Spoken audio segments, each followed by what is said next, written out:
Ito na mga ka-farmers yung ating tanim sa labas ng katotohanan. Ito na oh, ayan oh, may mga bulaklak na oh. Ayan oh, may mga bulaklak na yan oh. Ayan. Ayan oh, malapit na yan mahinog yung bulaklak oh. Oh.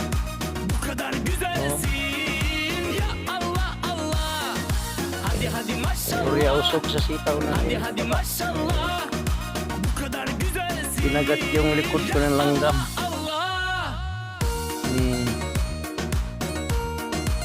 At saka nakisabay yung kamuting kahoy natin. Ayun o, mga kamuting kahoy natin o, makapal na.